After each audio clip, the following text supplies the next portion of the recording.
Everyone, Mango7Roll here. How we doing today? Welcome to another episode of Epic 7, and today we're going to talk about whether or not Luna is good and or worth the summons, and how to build her, and all other things to do with this glorious dragon person. So to start things off with, before we get going, I think Luna is worth summoning. I'm just going to say this right off the bat, and the reason is primarily because she's a limited unit. We'll talk about her usefulness and everything in the future of this video, but for now, I'm just going to get that out of the way. I do think in this game, any limited anything is worth getting and going for, even as a free-to-play player, and I think almost especially as a free-to-play player, just because you never know what will happen in the future. You never know when it will come back. You never know what changes, you just don't know, and missing something limited is the worst feeling ever. So if you have a chance to get a limited unit like Luna, I would definitely go for it. There's also her artifact, which you do get one for free. Thank you. It's still insane, and I think a lot of people might be using their bottles on it, so if you're summoning, it might be good to get one of those too. Also, this is my only triple S 5-star unit as well, I think, so keep that in mind going forward. Okay, so Luna is just a huge single target damage dealer. She does a ton of single target damage, and she also has a good amount of RNG with her skill 1. Her skill 1 has a chance to hit a bunch of times basically, and when it procs a lot, it does a ton of damage. Her skill 2 increases her stats, her attack and crit chance when she's over 50%, and when she's under 50%, she decreases the damage she takes, or decreases the chance of suffering a crit chance by X% too.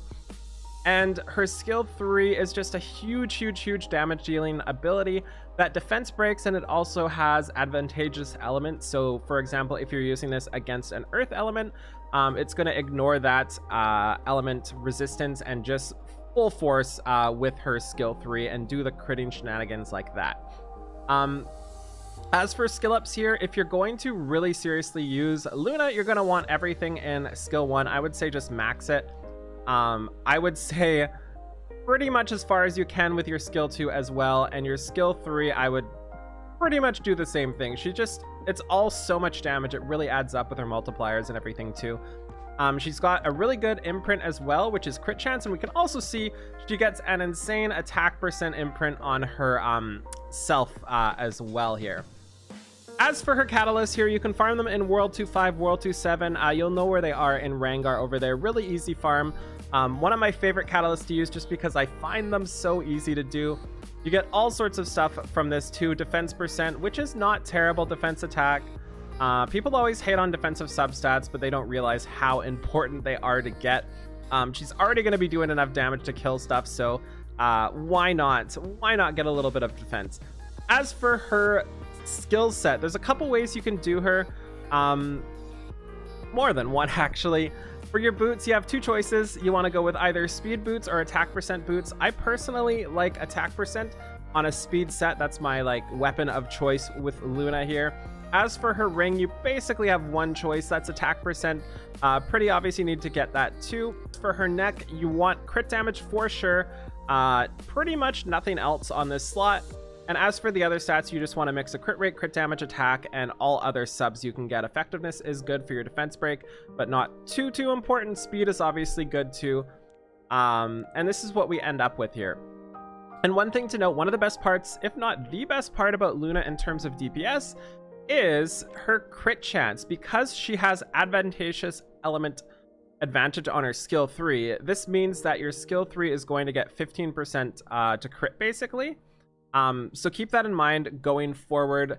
As for her skill 2, you also add a 21% with one Molagora, or 30% with all of them. So that's a 45% chance to crit just from your skill 2 into your skill 3 advantageous there.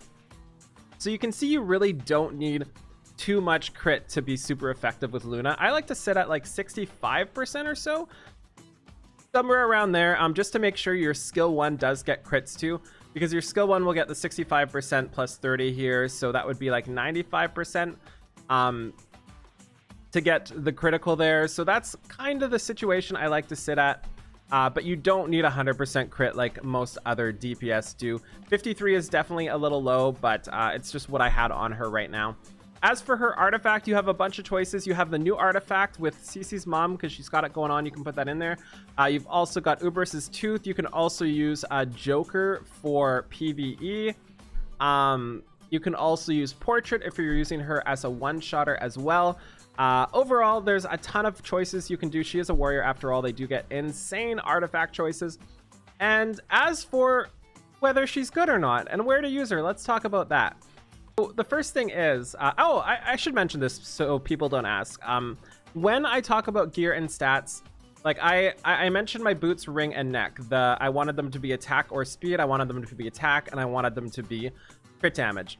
I don't focus on actual sets as much as other people. So whether she's on an attack set, a crit set, a triple crit set, which wouldn't be so good because for crit rates, but or like crit rate immunity, unity, whether she's on speed, whether she's on rage, whether she's on where did she go? It doesn't matter what she's on, is what I'm trying to say. The stats are usually what's important.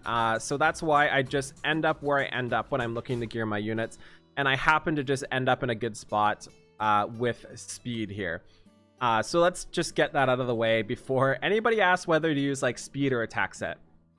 As for where she's used right now, I think she's not used very much. I think theoretically the best place for her is Wyvern 11, and I think there's better options for her right now. I don't think she's great at raid whatsoever. She is a horrible camper, and camping is really important. As for PvP, I think she's a pretty good one-shot on Guild War offense. I've seen a couple on defense, but I've never been scared of them. I wouldn't really use her in arena offense, so pretty much the only two places right now I really actively would use her. Actually, there's three places. The three places I would really actively use her are Guild War offense, just to make sure you one-shot somebody, but I think there's alternatives to that too. Wyvern 11, just to get a ton of damage in there, but again, I think there's alternatives to that too, considering Alexa. And number 3 is Hall of Trials. She does an insane amount of damage in Hall of Trials. So right now, I don't think there's anywhere specific that you really like want to excel with her. And this got even worse lately because with the change in Molagoras, we can use somebody like Lorena.